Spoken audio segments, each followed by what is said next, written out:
So we've actually seen a trend lately. Certain channels that talk about stacking metals have talked about stacking gold and silver jewelry and stones.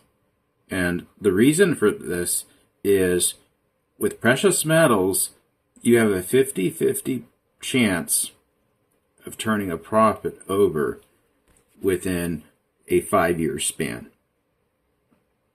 roughly, historically.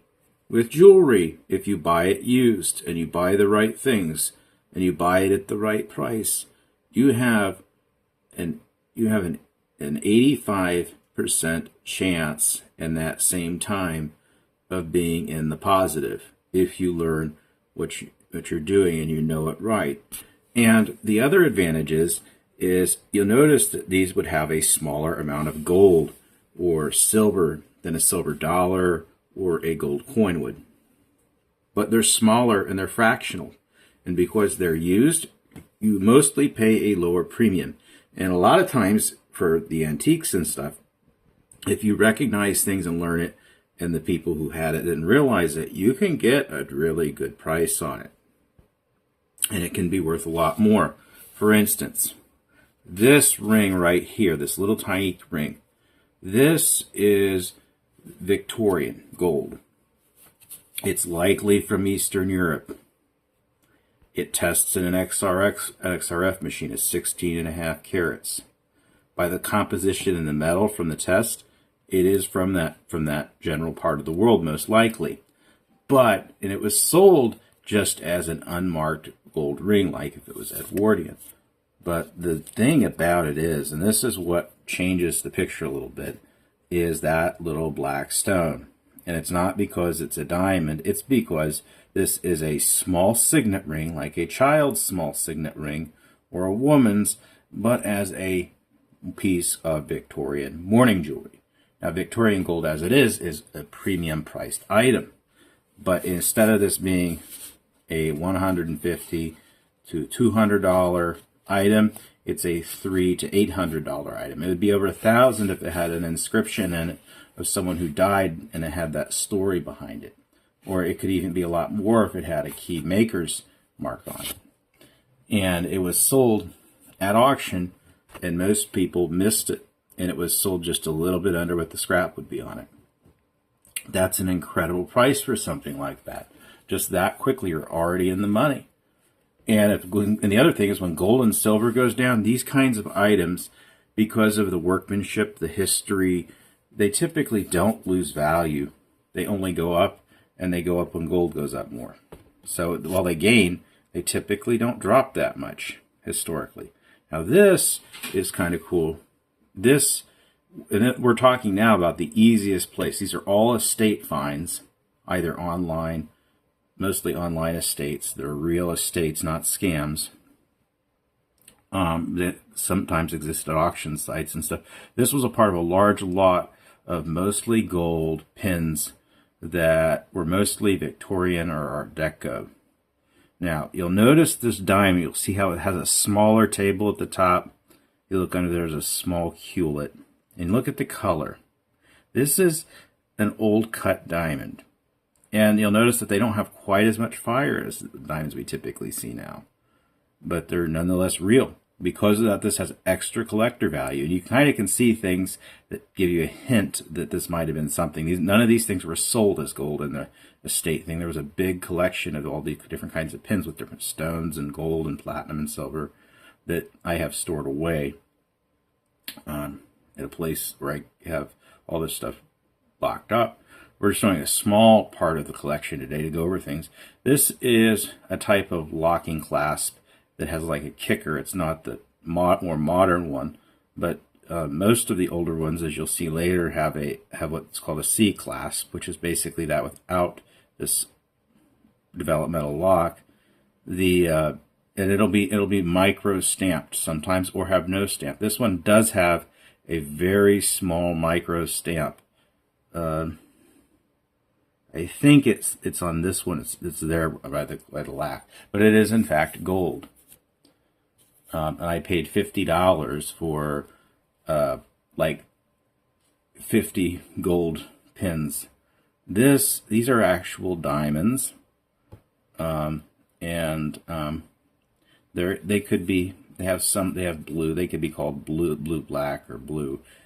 But this is another example of something that's nice, and because it's usable, the scrap person's only ever going to pay you scrap, and it's slower to sell things like this. But the amount of money. Now this one was in an Onassis jewelry box, which was an estate seller that went out of business a few years ago, and it's a Boucheron, and it has all old cut diamonds, all developmental old cut diamonds of different kinds, and it's mixed platinum and mixed gold.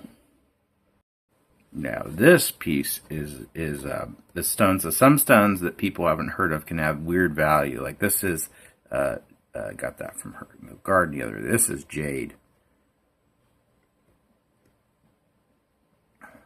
and it's gold, and it's actually people would be surprised how much jade can go for, but a Boucheron from like 1912 like that's developmental, Edwardian to Deco, you could be talking $30,000-$40,000 because of the maker and because of the history behind it. A piece like this we talked about, a pin like this, you could be talking anywhere from under $2,000 to a couple grand, just because of the history, the unusual diamond. So we'll move on to other things now. We'll move on to, we've talked about the best, easiest place to get things that are more of a sure thing, because we talked about the online estate thing. Now we'll talk about something that's unusual to pique your interest. And this is kind of a neat thing that few people know about. And it really is incredible because it's just something that I've never heard people on any of the channels talk about this. Now these are going to be things that were all bought new, but they were paid just under the scrap value, and they're all real, and they're from real sellers. And this is all legit. So how is this possible? Well, so how is that all possible? Well, when these are certain national chains, I'll tell you, it's not Macy's. When they have something that stays in the case too long, or the styles change, like a lot of these are going to be white gold. They liquidate it because it costs money to store things like that on your shelf on a large scale, and they're not going to sell it. And being national chains, most of these national chains don't work with scrappers. They don't work with refiners.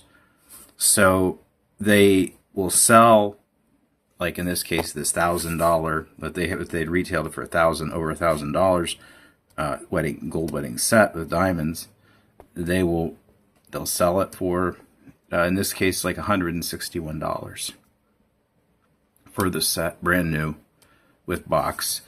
Something like this. I bought this. Gold was a little up, but it's not up as much as it is now. And I think I paid, and this one I think I paid $49. I paid $49 for this one. It was on sale from them. And this one, and these are all actual diamonds and gold. And then I paid, I think $70 for that one. Maybe, no, it was $68. And this one has a different story. It's kind of interesting. So, if you look, when they manufacture stuff now and they make wax cast jewelry, they can cast the stones. They can build prongs around them. They have technology to do that in India and China. And it makes the labor to where the rings are actually affordable.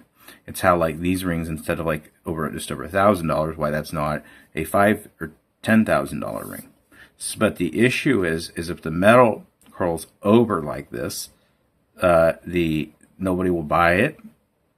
And because it's a foreign thing like that, they don't work with refiners. The stones are in it, which makes in such a way, because of the error, where it's harder to get out.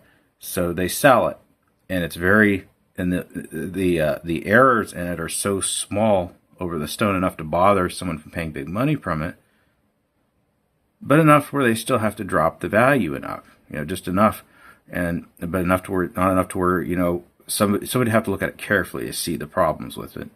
So I paid a substantially lower amount than the metal is worth for that ring.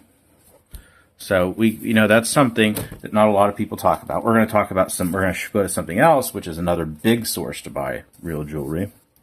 And this one is going out of business sales. Like if a pawn shop or a Cash for Gold goes out of business. I'm not talking about those scams online where they say some jeweler's going out of business. I'm talking real businesses. They will sell. They'll sell off their whole inventory. And I bought in hundreds of rings before made of gold and silver, like this white gold one, or this big chunky giant behemoth, or this blue diamond. Some of these things. This is actually a natural blue spinel, which is very rare. Because they sell it for just under the melt value to get the cash for it right away. And they don't charge you for any of the rare stones, like in this case, that are in there.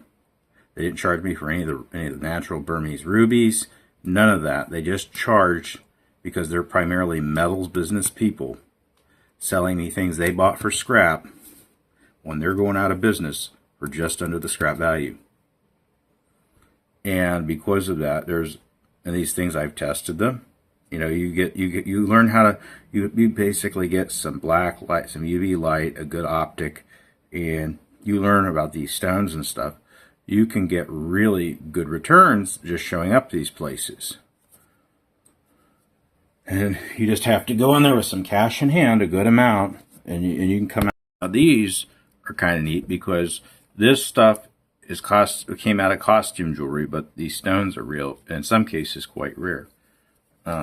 This is an actual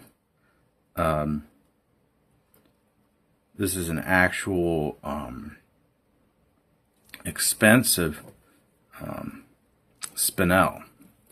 And you'll ask yourself, now the first thing that gave me a clue that there might be something going on was, one, notice how the way that light travels through it. You see like how there's that banding there. That usually happens in natural refracted material when there's minerals inside of it, not usually with glass. And then see how it's cut. See how they build it up, and you can actually see the actual cut where it was cut.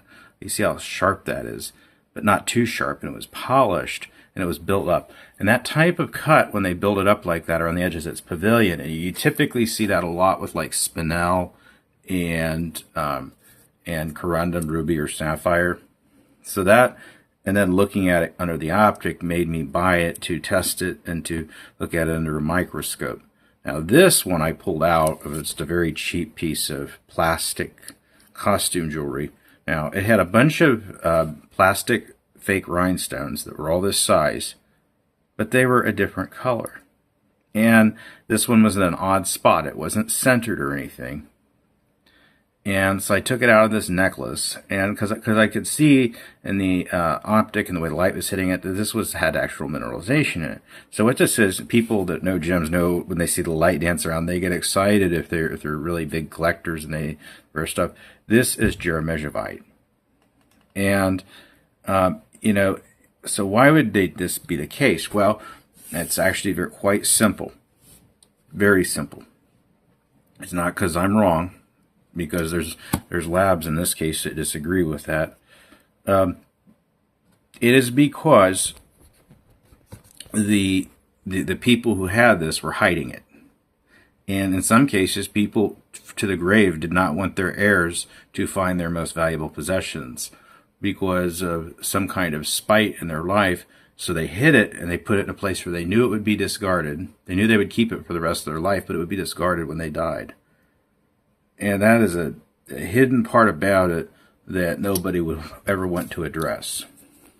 Sometimes even on Marketplace you can find something good like this sapphire ring, and the price will still be good even for what it is. and you just have to real factor in the metal, that it's not going to be 100% pure, and you have to factor in that this, for a price where the stones aren't real, even though you try to make sure you get good stone. You know, flea markets and antique stores can find something beautiful like this Art Deco to Edwardian sapphire and diamond ring. You know, you can find things like that, and for very less. And sometimes, because if they're old enough, they're not marked, or they were improperly marked, you can get really good deals on them. You have like this wonderful ruby ring. You know, I paid under $20 for both of those about a year ago. And then you have this giant ring, and people say, oh, it's glass. So then they say, well, it's just a treated topaz. Or, you know, I thought it might be aquamarine when I was first looking at it, and then I looked at it carefully, and I tested it. And I realized that that's not the exact faceting that I thought it was. And then so then what I realized after I tested it, look at it, this is a sapphire. And look at that honker on there. A nice color, huge sapphire. And I paid under $50 for it.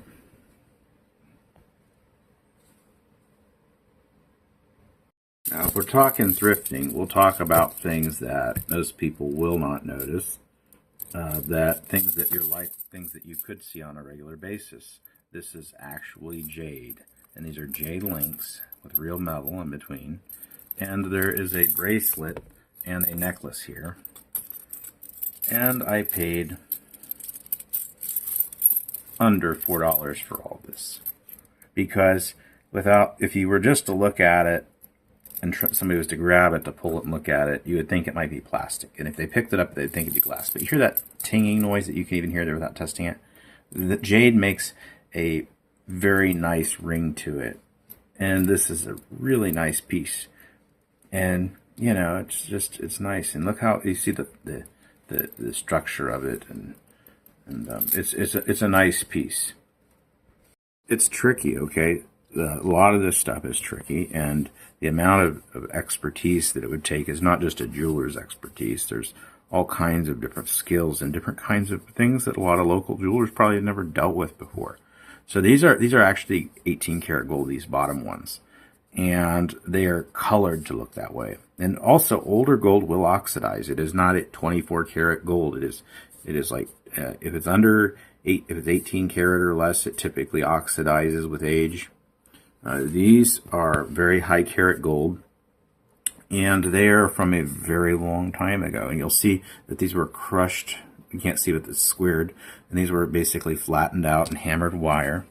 And those are leaves. And, you know, this is the kind of thing you would see in the Mediterranean until like after the Renaissance era.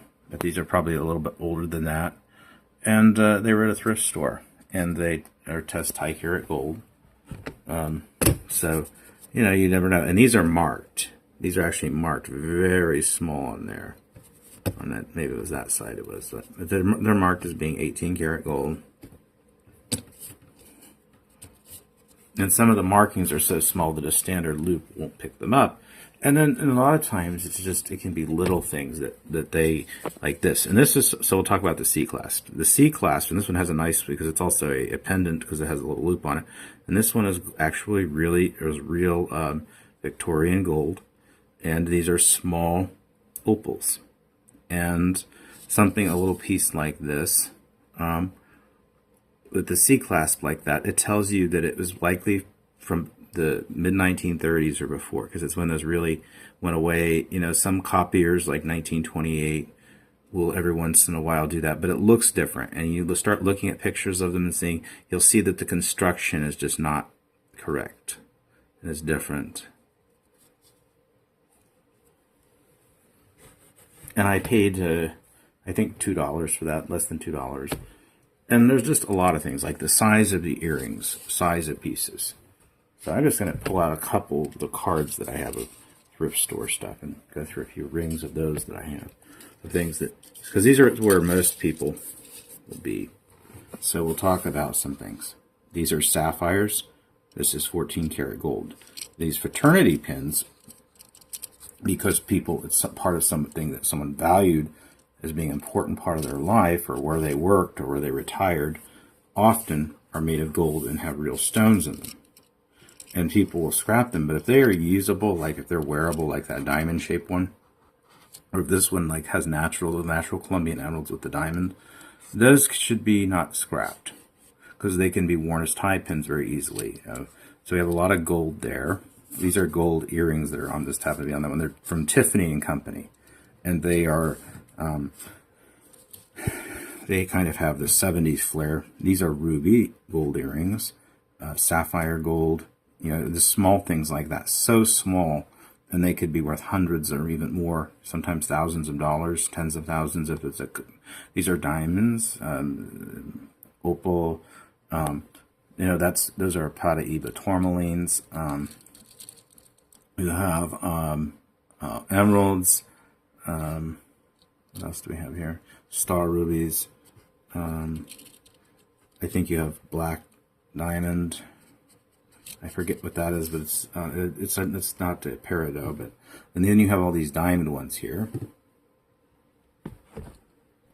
And so there's a lot of potential things, and you have to look at very carefully, because the markings can be non-existent or very small. So you have to know a lot about the metal construction, the metal feel, the smell of the alloys, and take time that simply volume-wise, because of the things they have, that an XRF machine won't always capture, because the other minerals and the size of the material, the oiled dirt on an old piece.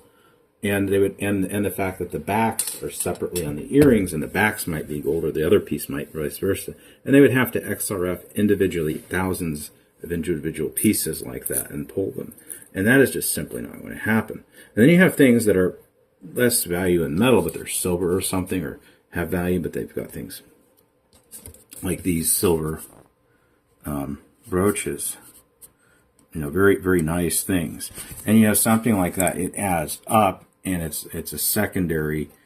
It's fun for collection, but it's also would be nice as if you had to liquidate things. You have, like, when you get to me, like where I'm at, with tens of thousands of things stored away. That doesn't even include my individual precious stones or scrap pieces. And you have like these gold piece. You have these gold crosses. Now, these little gold pendants are nice because they're low gram weight, which you would pay a lot of money for if it was fractional gold. But you don't have to dump them all at once. You have multiple small ones, and you can piecemeal. Whereas if you had large coins, you couldn't do that. And they're usable too, and tradable. And people have kids that get up at baptism or something, or if it's a college or high school based pendant where they need it all the time, and it's just a nice little thing to have.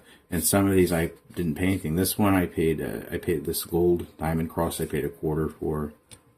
I think I paid $0.25 or 50 cents for this gold one. So the value is very much there, and they're real gold. This is 14 karat. They make these in silver too. So you just don't always assume things. They sometimes make multiple versions of the same thing. This is 10 karat Italian gold.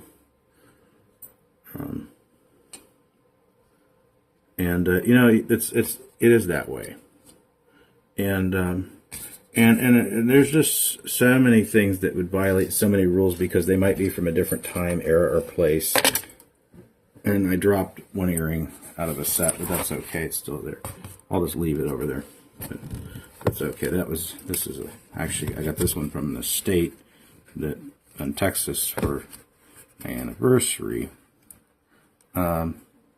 You can get good price online sometimes, just like with that, like with these ruby earrings. But we're going to talk about things like these. These jade things can be quite valuable, but they would not be seen by most people or realized because it takes a lot of knowledge with the stone, and it's more than they're. These are CZ, but they're gold. These are gold. These ones, and then these ones are 18 karat gold right there on the tip, but they're clip-ons, and because they have more weight than what you would normally have. And that's something that like younger women can't imagine, but there was a time when very few people pierced their ears and most of their earrings were clip-ons. And because of that, you can't always judge that book by its cover.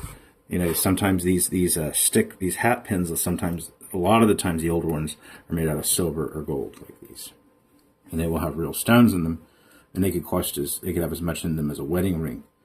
This is an enamel and a vermel, and it's made in France. It was made in France, and it's silver, and it's antique. This is early vintage, like 1930s or 1940s, maybe late the 50s. And then you have this, another Victorian or Edwardian style piece. You have these old mine cut diamonds and this old colored thing. You have this small diamond like that. You know, you start seeing all of this stuff, and then you have hollow gold, which means it's going to be lighter, and that's something people don't think about. But just because gold is costs and weight, they will, and you can make it hollow and like a stone, they will do that to try to lower the cost. And then in Thailand, they even air puff gold. They have a technology where they can inject gas into the metal and basically make the metal and then put a finish on the outside of it, and it'll feel super light. And you go into a shop in Thailand, and you'll see these chains, and they're the size of like this Cuban link in the U.S. that would cost $20,000 or $30,000, but they're a few $100s. And the reason is that they're partially hollow and they have air puffed gold, so they're not super strong, and that's what has likely happened. And so you have to be, you just because you see something, you have to take your time and look through it if it's very promising. This is a piece, so actually one of these is not from the thrift stores, but this one isn't. But this I was going to show you. Even at this they make these that are not gold, but this one is in fact, see if it can get it zoomed in. But yes, it's marked as being 15 karat, and it's not gold filled, and it's antique. So this is an antique pin, and it's heavy. It's not hollow. It is straight up 14 karat gold. That's a big piece of gold for.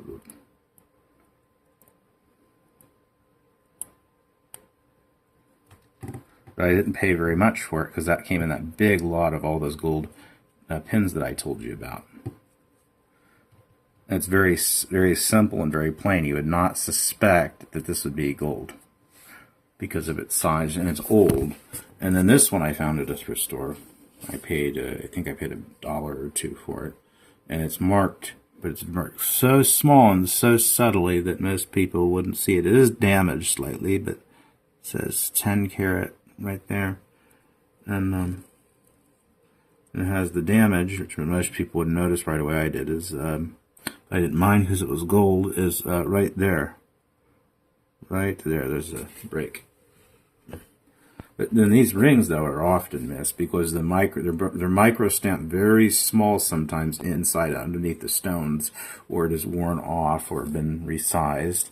And then these garnet ones, even though they're decent garnets, but it's mostly the gold value with these unless they're old enough. This one has a decent amount of weight to it. It's thick and it wasn't worn a lot. But these are real diamonds. That's what I instantly drew. This one, as I could see when I was just sitting there, I was very certain those were actually diamonds, and I picked it up and saw the gold stamping. And then you have things that you wouldn't notice, like this one. No marking inside. This is older, but it's not the oldest in the world, but you'll see on the outside. And there's a lot of big brands that do that. They don't mark on the inside, or they mark under there, or they're too old. So you have this beautiful sapphire antique ring, and I paid $2 for it. This one is unmarked, and it's because it came from a set. You see, like it would have something here and there, and sometimes these sets only one piece was marked, and it's not with the set, and that's true with both silver and gold. And it takes some experience to spot that and be right about it. This is another example of that. These are not real diamonds, but it is made of real gold, and tests as such. One trick you can use is put a little nail polish, or not nail polish, but a foundation on the inside of your palm, like right here, and then blend it in really good, and then rub a piece, and foundation will change dark if it's actually gold. It's not a pure thing either way, but it's a good indicator that you're on the right track with the piece. This is an actual ruby and diamond, and it's gold. And these are usually purchased $2 or less. This is 14 karat gold. It has an Australian maker, but it was made for the foreign market, and it has a pearl in it. And some people might think it's costume because people aren't used to seeing real pearls set in gold rings. So it's all these things that you have to watch, and it can be a great way to build a large stash of both metal, stones, collector value, personal estate value, because, like, let's just put all this here. Let me see here, 14, 18, 14, 18. You know, there's just in gold, there's probably there's probably about 15 to 1800 just in the gold value there once you convert it to 24 karat. And then there's thousands and thousands of dollars in stone and workmanship there. For how much? 2, 4, 6, 8, 2. You know, for under $12 with my discounts. So, you know, that I paid for this. So that's a big payoff. And you stack that over time. You really put something like this one. I'll tell you that this one, I paid $30 for it. This had grease all over it and grime, and I just poured water on it and it cleaned up and it looked brand new. It probably hadn't been cleaned in 100 years. So there's just things, if you learn to notice things like, is a stone singly refractive or doubly refractive? Notice the prongs, the way that it's soldered together and constructed. Is it cast? Was it forged? What are the properties of the other minerals? They're like stones or pearls. What do they tell me? Are they hollow? Do they go through? And are they hollow like they stay shell? Or are they plastic or glass inside? Do I see certain signs of metal when light goes through? These things all help you out a lot. And the sounds and the smells, it's all the senses and things that you realize and things that you can tell that help you distinguish between the dirt and the tarnish, which can be very important.